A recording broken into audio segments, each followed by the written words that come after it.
I found my wife with someone else. They wanted me broken. Instead, I made them regret everything. I still remember the smell. Cheap cologne. Wet. Her perfume, the one I bought for our anniversary. It hit me before I even opened the bedroom door. That's how betrayal announces itself. Not with a bang. Not with a scream. But with a smell. An invisible knife twisting deep inside your chest before your mind even catches up. I stood outside the door, my hand trembling on the knob, heart pounding so loud I could hear it echo in my ears. I'd come home early from a business trip, a small surprise for my wife, Emily. I even had her favorite takeout in my hands. I wanted to see her smile, that easy, radiant smile that used to make my worst days bearable.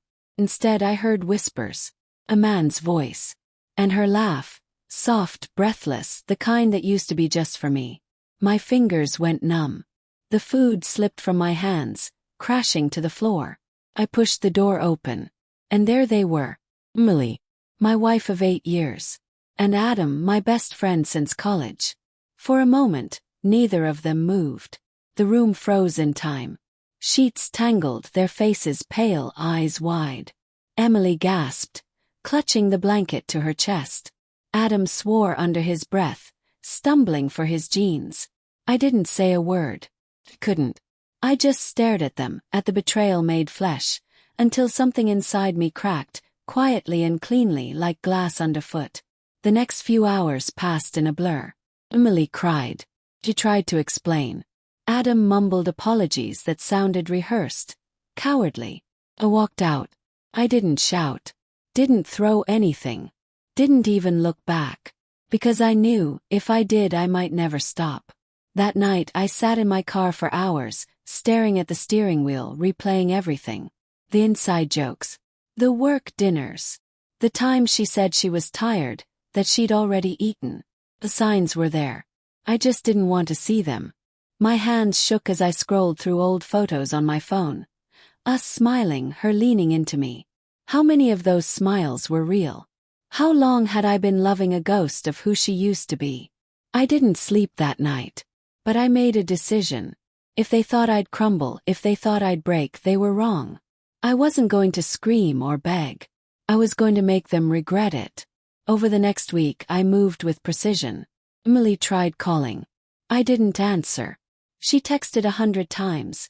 Long apologies, voice notes of her crying, saying it wasn't what it looked like, that she still loved me. Blocked her.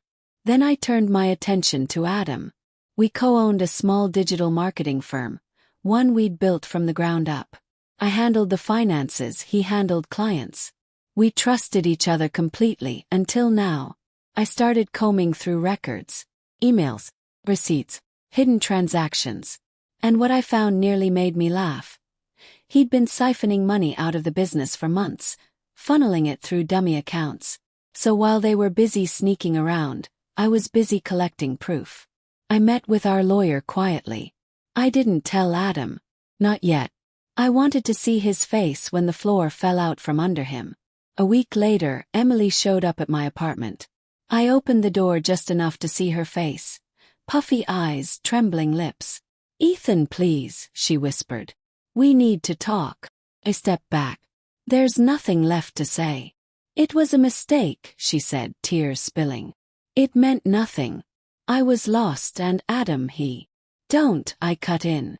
"Don't insult both of us with excuses. You made a choice." She swallowed hard. "I love you. I swear I do."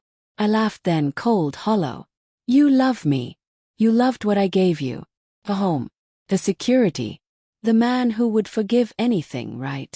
I leaned closer. "But that man's dead, Emily." She flinched like I'd slapped her.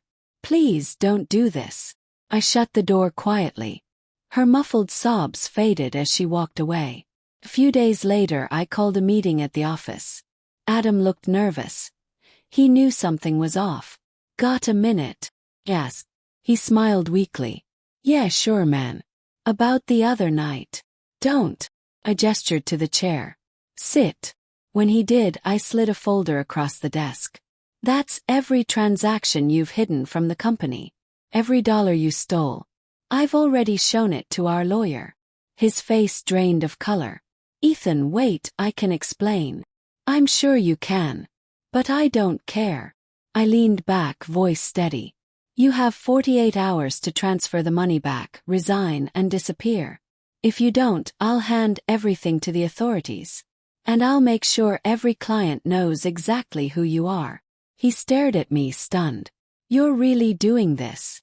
No, I said. You did this. When he left, pale and shaking, I felt something inside me settle. Not peace exactly, but justice. Cold and clean. Weeks passed. I rebuilt quietly. Moved into a smaller apartment. Focused on work, on myself. For the first time in years, I didn't have to wonder who was lying beside me at night, or who they were texting when I wasn't around. But healing isn't linear. There were nights when the silence felt unbearable. When I'd wake up reaching for her, only to remember the truth. Once she showed up again, this time outside my office. I'm leaving town, she said softly. I just wanted to say goodbye. He nodded. Goodbye, Emily. She hesitated. You really hate me that much? I looked at her, really looked at her. The woman I'd once planned to grow old with, now a stranger wrapped in regret. I don't hate you, I said. I just don't know you anymore. Her eyes filled with tears. You were the best thing that ever happened to me. Then maybe, I said quietly, you should have treated me like it. She turned and walked away. I watched until she disappeared into the crowd.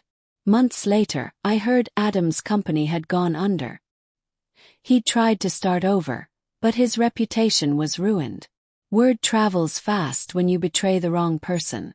Emily, from what mutual friends said, moved back with her parents.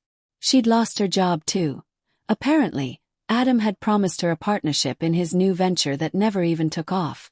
I didn't smile when I heard it. I didn't gloat. I just felt nothing.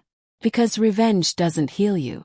It just empties you out until there's room for peace again.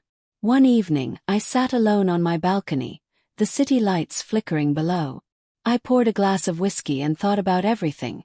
About love, trust, and how fragile it all really is.